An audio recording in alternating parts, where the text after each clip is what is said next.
Yeah, I was thinking about the better days. My youth so happy, my hair so nappy, had an afro. Yo, people, what is going on? Welcome to Nightcap. And yes, you can probably see that the new PC is up and working and running well. So hopefully, we're not going to have any problems with what happened previously before. And a couple of guys asked questions about it. I just want to cover that before I start off.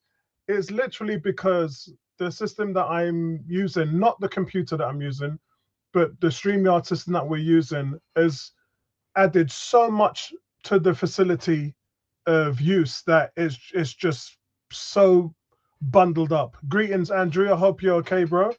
It's just so bundled up, and it just became unworkable for not just my PC, but what Gary was using previously before. And it's one of those things that we're honestly, and I'm being completely honest, guys, they've added so much stuff in that I'm not going to use. They've added so much stuff in, it's just bloated it and made it so difficult to work with that I've literally had to upgrade my hardware just to deal with it. And I'm not going to be using any of the stuff. So it is what it is, but that's basically what's happened. So greetings to all of you guys. What's going on, Andrew? What's going on, Cam? What's going on, 18? Guys, we're not going to spend too much on the Brighton game because there's a theme that's kind of happening all around with Arsenal at the moment. And look, they have created 50. They've had 52 shots in the last few games, and I believe only 13 shots on target, and only a couple of goals out of the whole thing. So we all know where the problems are. I think it would be completely different if we wasn't creating chances. Then the alarm bells would be going off. But there's miss after miss after miss, and we could talk about them in abundance. Even the last chance Martinelli had, where Saka just absolutely laid it on a peach, and then Martinelli completely fluffs his lines and blows it over the line. Stuff like that should be going into the back of the net. Gyökeres in the first 2 minutes, he has that chance, and it's basically a back pass to the goalkeeper. So we know where the problems are, and you can see that in this dominance. It's 6 shots on target, 24 shots. And actually, Brighton came out and I thought done really well in the second half. 8 shots and 2 blocked shots, 3 shots on target. That was all in the second half. In the first half, we kind of held them back to nothing. And so this with the last game, guys, means there's 50 shots and 13 shots on target. So the effort's there. The problem is it's the quality of our finishing. It's just absolutely awful. And that is, that's not on the manager, that's on the players. The manager's got to put you into position to make those chances. And looking at the numbers, we've had, I believe it's a 9.6 XG. And out of that, we've had 1 goal. So you're expected, that's the problem right there, guys. Your expected goals over the last few games is 9 goals. 9 goals. And all you've scored is 1. So that's not good enough. That's not good. And for the manager, you're like, guys, I put you in position to do this. You've got to finish. You've got to make it happen. So there isn't really much that this sheet is going to tell us outside of our inability to finish chances. And I think the positive, and I'm always looking at the positives, we've had so much people that have said it's killing us. Panic stations. No, there isn't panic stations because, again, Andrew's saying social media amplifies a particular opinion and that's what's happening, because when you think about the downfall of Liverpool after winning the first 5 games, and when you think about when Man City had their bad patch, they lost 4 games. It's right there in the league table. You can all see it. They lost 4 games. Arsenal's going through this bad patch, and they're winning these games. The games against Wolves, we're winning these games. Brighton, we're getting over the line. And I think the bad patch before that was tough games, and they were away from home. You're talking about the Sunderland draw. You're talking about the Chelsea draw. You're talking about the Villa loss. So that's 3 games against top quality opponents away from home. So those are expected to be hard, and it just didn't go for us. And fair enough, you didn't. You got 2 points out of a possible 9. Yeah, so you had your blip, but in the last 3 games, you've come out on top. And when you look at where we are in regards to current form, we're not doing too badly, guys. We've won 9 out of our last 10 in that regard. So even though the bad patch came and the away form and the tough fixtures, we still got to go through that. January is going to be quite an absolute mammoth. Let me just go in here, Arsenal fixtures, because really that's the tale of this podcast. The tale of this podcast is January is going to be another tough month. Now, we've got Villa tomorrow. We've got Bournemouth away. We've got Liverpool at home. And then we've got Chelsea away. But that's in the cup, though. That's not in the league. And then we've got Nottingham Forest away as well. And then that's followed by Inter Milan. And then there's the home game against Manchester United. So none of this is going to be really easy. And then we've got to go to Leeds, where a lot of teams, including Manchester City, have struggled. So none of this is going to be easy, guys. Andrew said what we're not privy to is training sessions, the current circumstances of each squad member psychologically, recent performances, a combination of factors. It's not all down to Arteta. And I think Arteta tried to talk about that when everybody was saying, are you training too much? Are you doing? And he's like, the schedule is at a point where we don't have time to train. And that could be a problem in itself, because if let's take, for instance, guys, when you think about what happened at Villa, where we just sat back and invited them, and we did the same thing against Wolves, we did the same thing against Brighton. That's a coaching issue. But then if you haven't got time to train, then you've really got to do that in spots. You've got to have your warm-up sessions and your film studies, and then you've got to kind of do it through there. You can't do it through practice on the pitch. That's just something you've got to communicate. And then Andrew says there's a difference of fortitude and resilience compared to last season. And Andrew, that's why we're getting over the line. It's because of that one reason. Because we're actually getting over the line. We're actually winning these games. And that's what's really positive about it. So I think there's a lot to be said, guys, in terms of where we are right now, what we've got to be grateful for, and realize at the same time, we've got some tough ones coming up. Cam is saying, contrary to Arteta, I played the lineup that beat Spurs and Bayer at home. Eze at the 10, Moreno at the 9. This adds to more players top capable of clinical opponents need to score, not just control the match. Liverpool ended up with Szoboszlai at the back. They were conceding double our goals with both starting cornerbacks fit all season. And that's the thing again, guys. Look, we're not going to make the injuries and excuses, but there's definitely been an issue there. There's definitely been a reason for it. But most of all, I wanted to kind of gloss over the Brighton game, because you won another game, you won at home, move on. Yeah, that's it, guys. You won another game, move on. That's kind of where you are at. That's kind of where you are with it. But the main focus is, what's the problem? What's the issue? And the issue is just the finishing. So let me just change this now. This is something that's been going around. After I finish the stream, guys, I'm going to put this up on the actual site, on the forum. But this is something which I'm going to talk about, obviously, because that's the main reason for our problems. But I do have to say, guys, we're going to be up against it against Aston Villa. We're going to be up against it because they've won, what is it now? I think it's 11 in a row in all competitions. That's insane. That's crazy. No matter how you want to dress it up, they're on the form of their lives at the moment, and we've got to stamp that out. Andrew says, modern-day professional football players are not immune to chatter outside their clubs. Confidence, a massive aspect of achieving success.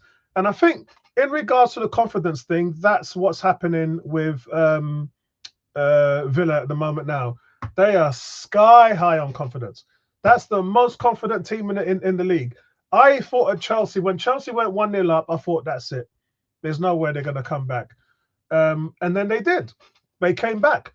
So it's frightening to see what's actually happened there. It really is. But I think the Villa game is an adjacent to this actual sheet we got to talk about.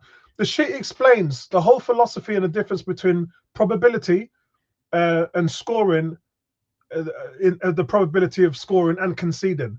So what you're essentially doing, if you're Arteta, is you're maximizing that probability of success. And then after that, it's all about execution. So you can see here on this sheet, which I'm going to bring up, Arsenal, 42 big chances and only 13 big chances conceded. So that puts their differential massively up high. So they're kind of around the same where Manchester City is in terms of big chances created, but they've conceded half of the big chances against them. Man City's had 27 big chances against them this season, which is why teams have been having their luck against them. And again, with Arsenal, it's only 13.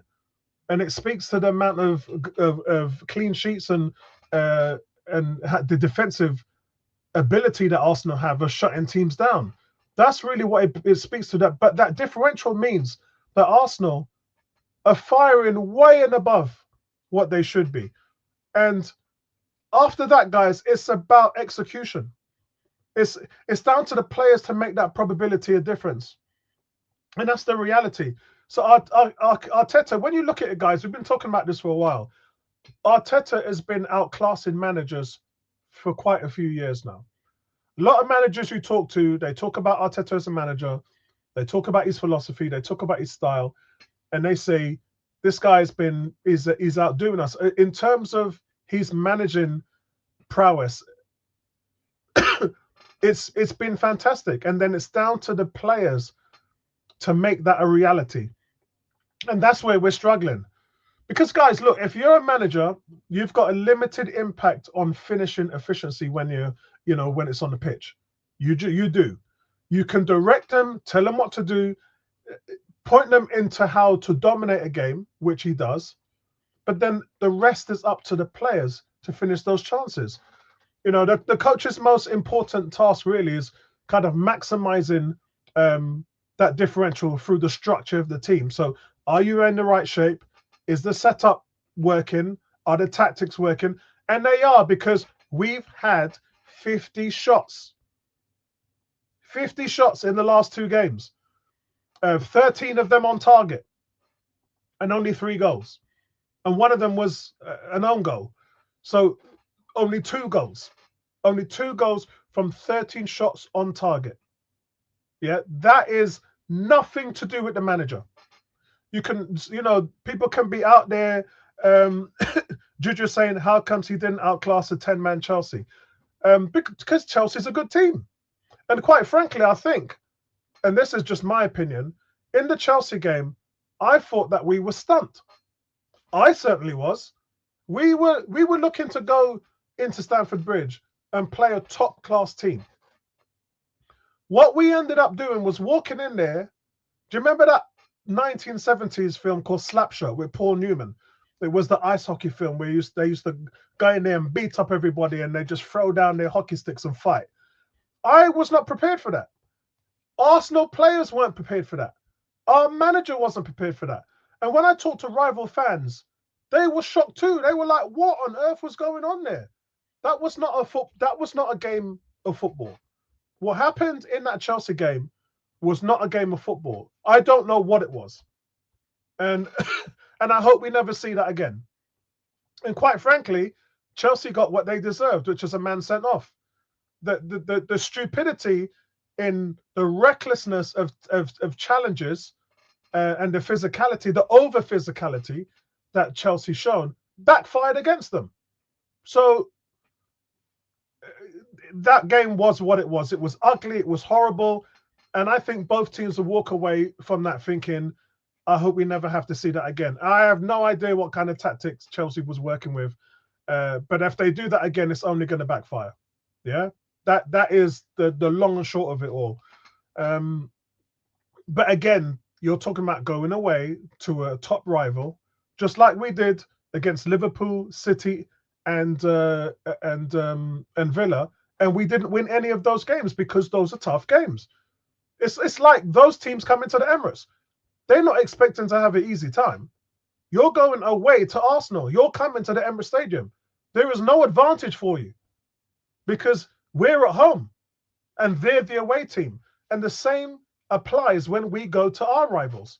We're not expected to have an easy time. It's expected to be difficult and hard. And this year, playing top teams away from home has been a struggle. It really has. But back onto the expectations of the manager and over the last few games and what we've seen. I think as Andrew's touched on, I think it's why we've seen so much negativity in the fan base. So people, at the same time as when you're realizing the struggles, they kind of, do you appreciate the defending? I don't think some people do. We are the best defense in the league, and I'm proud of that. I am absolutely proud of that. But some people don't appreciate top-class defending. Not to mention how much injuries and players you've got missing there. The fact that we had to turn up again and there was no Calafiori because he got a training issue. Then Timber, that happened to him as well, 10 minutes before kickoff. But yet Arsenal are still the best team defensively in the league. Yeah? Tony, big up to Tony saying Chelsea fan base are imploding. They're not just the fan base, Tony. Their team are imploding. Since that game at the Emirates Stadium, I think they've only won like 1-7 or something crazy like that. Or it might be 2-7. The team have capitulated. It didn't help that they lost Casado for 3 games, but that game really punished them. But I think for Arsenal, look, guys, we've had Timber, White, Saliba, Gabriel, Mascara, California in and out of the team at different stages. Norgard and Rice has had to fill in at right back, and we're still dominating defensively. Yeah, compared to the rest of the league. So for me, credit is where credit is due. And this kind of thing with the table is what gives me hope. And I said this to you guys before. What you're seeing now with Arsenal is the worst. This is the worst that you're going to see because players are coming back. Gabriel's just come back. We're going to get Havertz back in the next week or so. The Calafiori, the Timber, that's going to come back to us because Arteta's talking about a matter of days and not weeks. So as we go on, guys, we are going to get to that point where we're going to get healthy. That's problem number 1. Problem number 2 is the clinical and the efficiency. You can't keep going on like this, man. You can't keep having 25 shots in a game, 10 shots on target, and coming up with 1 goal. That's not going to, at some point, you know it and I know it, at some point they're going to start going in. And that is where I can see happening in the new year. In the new year, where it's a really tough schedule, the goals are going to start going in. They just are. They can't stay like that forever. But let's look forward to the Villa's game. The Villa game, guys, look, there's 12 players that's going to miss that game. I think on their side, they're missing about 4 or 5 players. We're missing about 7 players. And so, yeah, that's going to be a tough one. Aston Villa, they're just 3 points behind us. 2 places in the lower standards. They're kind of sandwiched with Man City kind of sandwiched between them. And this is obviously the second time that we're meeting them in 4 weeks.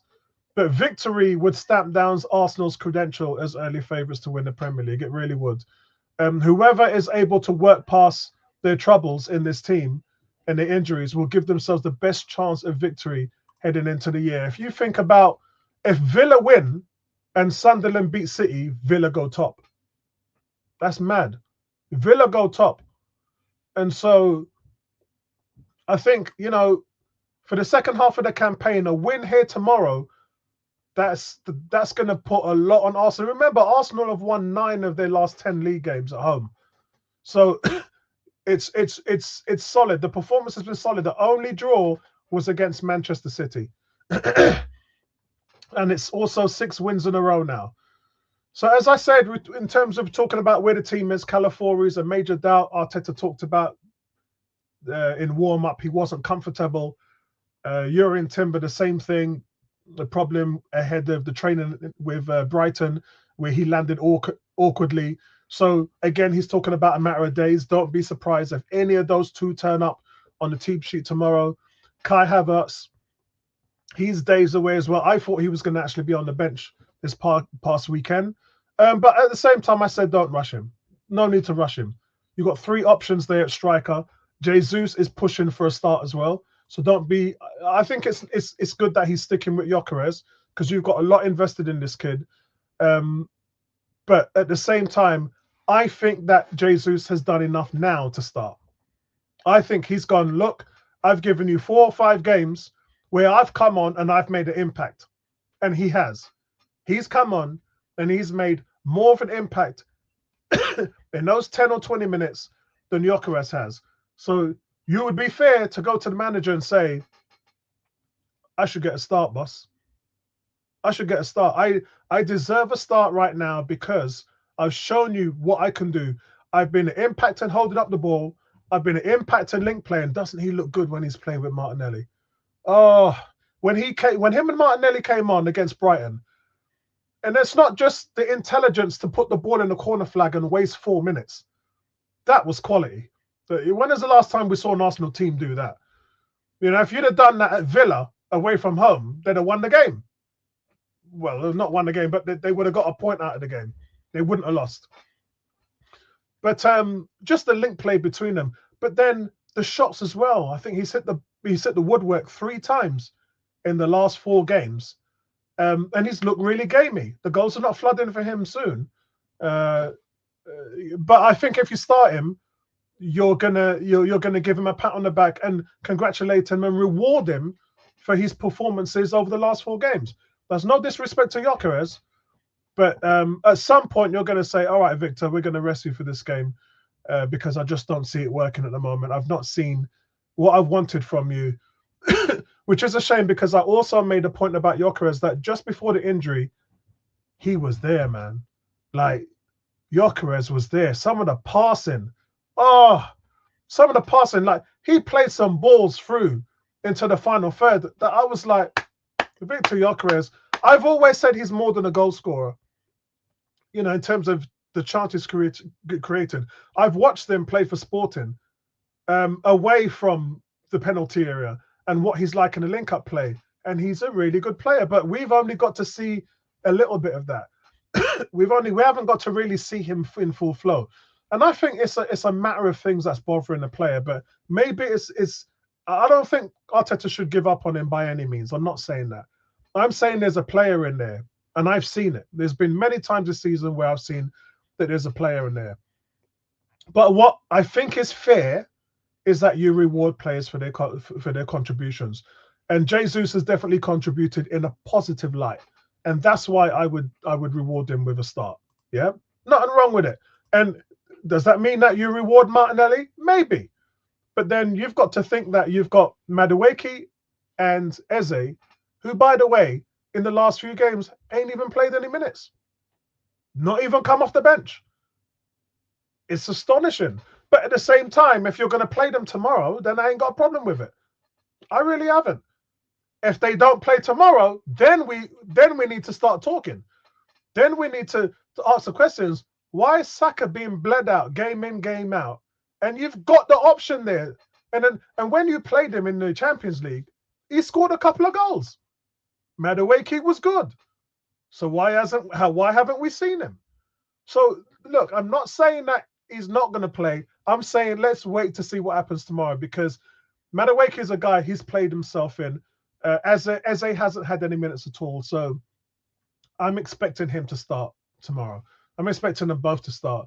And he's done quite well there as well. But overall, guys, Arsenal have lost 3 of their last 5 Premier League games to Aston Villa. Emery's got a good record. He's beaten us 4 times. We've beaten them twice. And they, the last 2 away league games against Arsenal was them. I think they beat us 2-0 and it was a 2-2 draw. So we definitely have to take. We're better than them, guys. Come on, we're better than them. Um, the issue for us is going to be right back. Where Declan Rice had to fill in, and but we've got Gabriel back now, so I really don't have an issue with that. It's got to the point where you can put Hincape anywhere you want. Um, but I think for me, the key man is going to be Eze. I think Eze.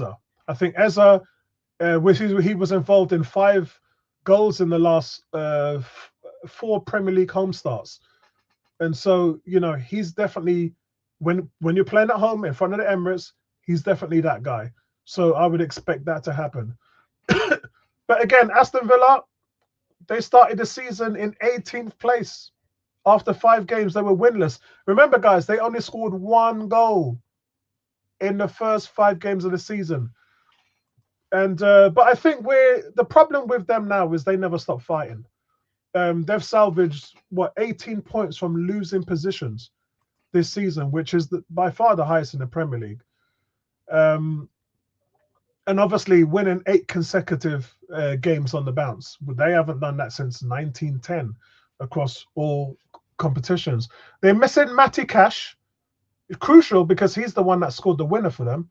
And then Kamara, they're missing him, and he got man of the match against Arsenal. So both of those guys triggered a 1-match ban for being booked at Stamford Bridge over the weekend. But Onana should come in and replace Kamara. So I'm not going to, I don't. Are they the same players? Not really. They're missing Tyrone Mings as well, and Torres, and also Ross Barkley. They're still out. So they've got some players missing for them, which is going to be a big problem. But as for Arsenal, guys, again, we've won 9 out of our last 10 home games. So I think the key man for me, as I said, guys, is definitely going to be definitely going to be Eze. Eze's going to be the key man. If he has a good game, then it's going to be massive. If he has a good game, it's going to be a game changer. So my probable teams, I did put them down here for you. This is who I think is going to start for Arsenal. I think it's going to be Raya, Timber, Saliba, Hincape. I'm not sure if Gabriel's going to start. I don't know. I mean, he came on with 15 minutes. So if it's a gamble he takes, it's a gamble he takes. Lewis Skelly's probably going to be in. Then it's going to be Zumbamendi, Rice, Odegaard, and it'll probably be Saka, Gyökeres, and then Eze on the left. That's what I think we're going to line up with. And for Villa, I think this is how Villa are going to deal with missing Kamara and Matty Cash. It's funny because in the last 3 games, Watkins has come off the bench and just scoring in every game. But I think he's going to start in this game. And I think they're going to use the same tactic where they know that we're going to be advancing our wing backs. In his case, it's probably going to be Mars Lewis Skelly. So we got to watch that because I don't think we dealt with that well enough last time, where they just look for our holes and then release it into that space. So that's where the danger's coming from them. It's a kind of one-trick pony. They go with the long ball all the time, and it's just that one-trick pony. Right, let me answer you guys' questions here. Andrew says it got beat by the worst Man United team in modern times to achieve 4th place. Yeah, Tony, I talked about Kamara and Matty Cash out. Andrew says, could he have been given longer at Arsenal? No doubt he would have got them over the line. Who knows? You know what it is? And I said this before.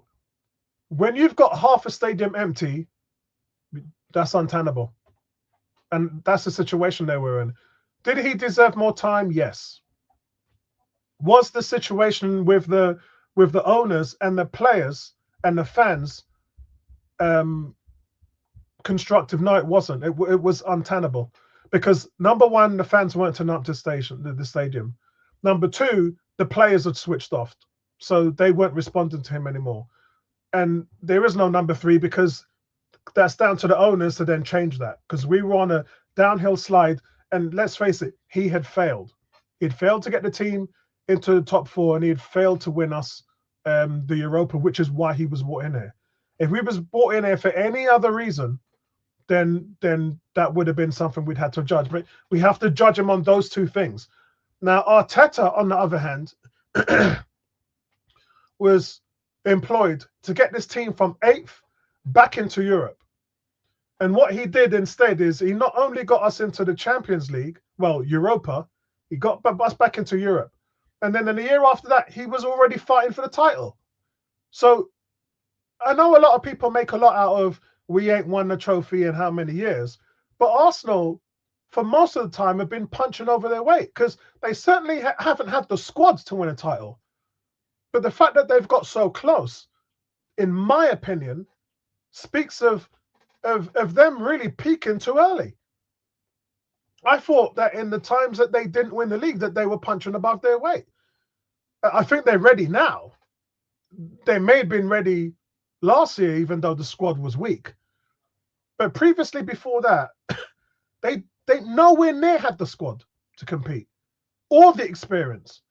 But what they were doing was competing for the title.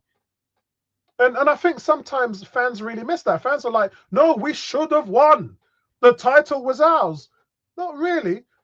Because when you look at what the teams did to achieve winning a title, take your hat off. They deserved it. They had the best teams, the strongest squads, and we didn't. 11 versus 11, we're probably better than Man City and Liverpool. But 11 men don't win you a title, guys, over 38 games. It just doesn't. You can see that by this season. This season, Arsenal have had only 25 players, but we've had 17 injuries. 17 injuries out of 25 players. That's like, what is that? That's like 73% of your roster injured. So how important is a squad? It's the most important thing. It's the top of the chain thing that you have to win a title. So have Arsenal been in a good position to win a title over the last few years? No. Sorry, guys. We were good and we put up a fantastic fight, but by no means did we have the squad to win the title. Look what happened. One injury to Saliba or Thomas Partey, dead. Yeah, dead. And throw that narrative on the other foot. One injury to Van Dijk, Liverpool ain't competing. One injury to Rodri last year, Man City scraping for top 4. So, guys, we have to take this in consideration to what we're really dealing with and what Arsenal. I know it's been exciting. I know it's been close, and I know there's been tears and heartache that Arsenal didn't win the title over the last few years. I get it. I've been right there with you on that journey. But we never had the squad to achieve those things, guys. We just didn't. As much as you guys may have wanted to believe that it was there and it was in our hands and the squad was not there. It just wasn't. Is it there this year? Yes. Should we win the title this year? Hell yeah. Yeah. And so that's where we are. It's a different type of expectations we're dealing with. Andrew said Gyökeres is expected to adapt while there appears to be very little attempt to adjust to his strengths. Yeah, Andrew, I hope you read the article I put when I talked about options, when I talked about first option, second option, because that's the most important thing there.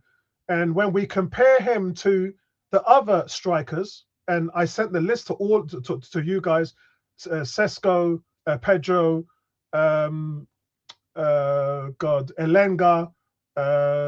Voldemade, or whatever his name is, Voldemort, I call it from Newcastle, and all of them other players, Delap, 1 goal in 11 games. He's performing admirably.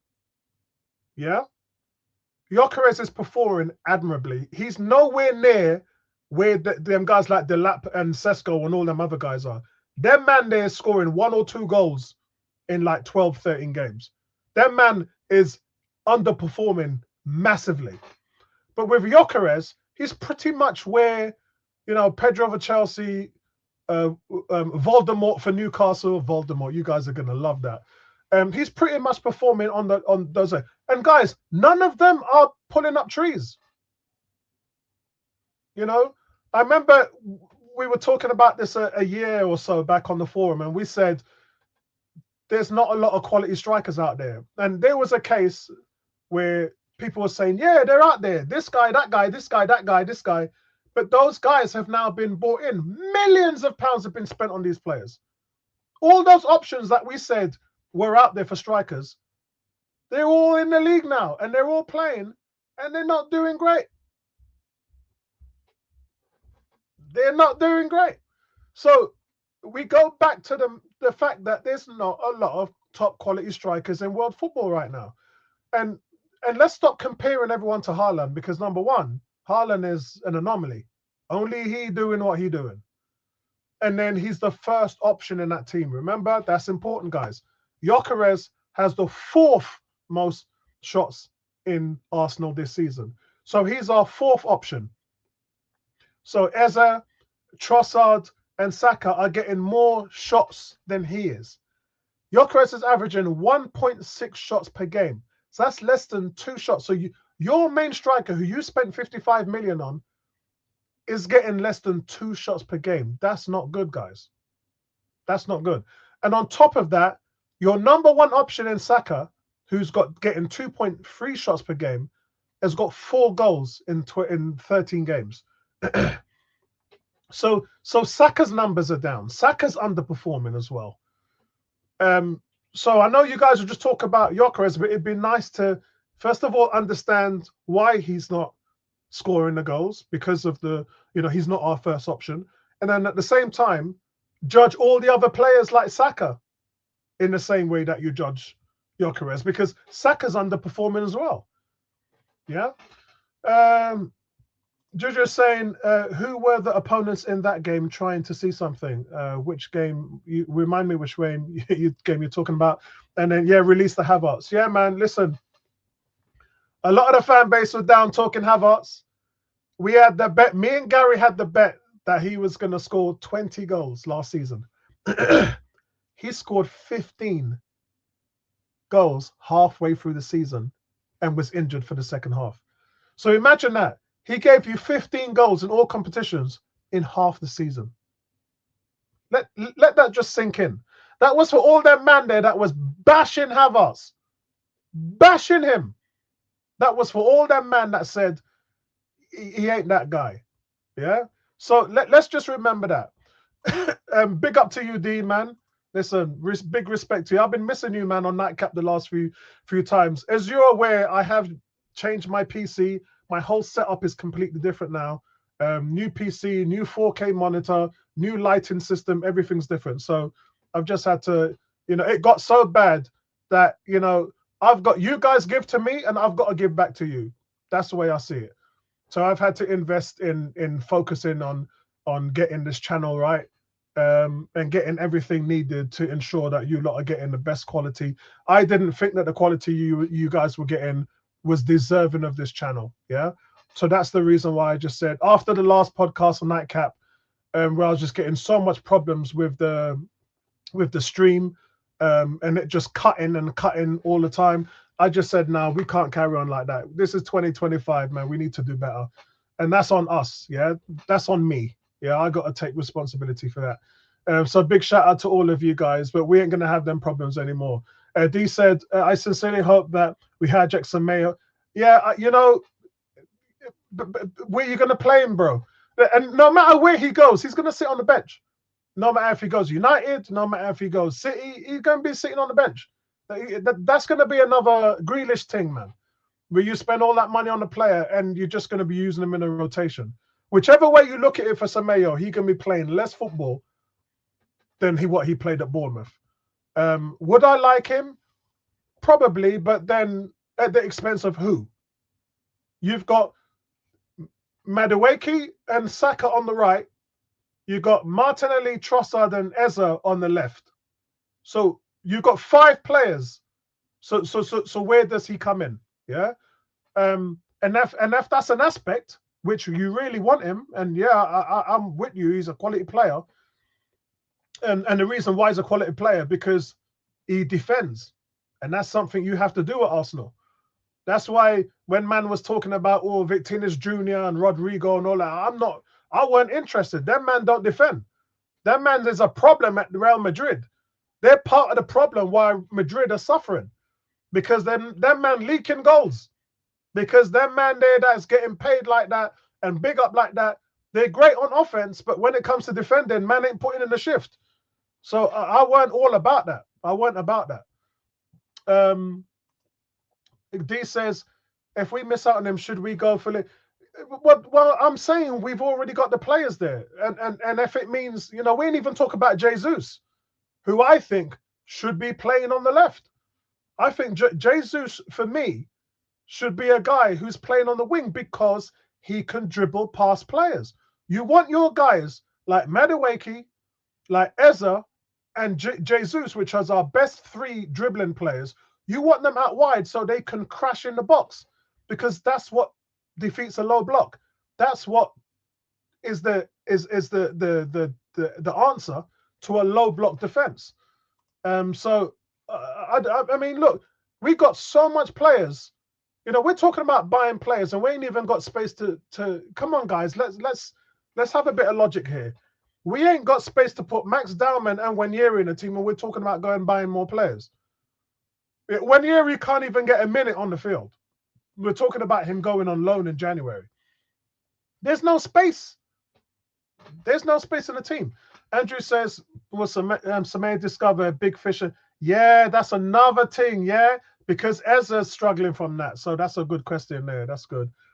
D saying, we need some explosive firepower out on the left. Semeno, Leo. Yep. Patrice wants to sell him. It can bring in. Yeah. I think I think, and this is a long-term question, D, is that something we can improve on?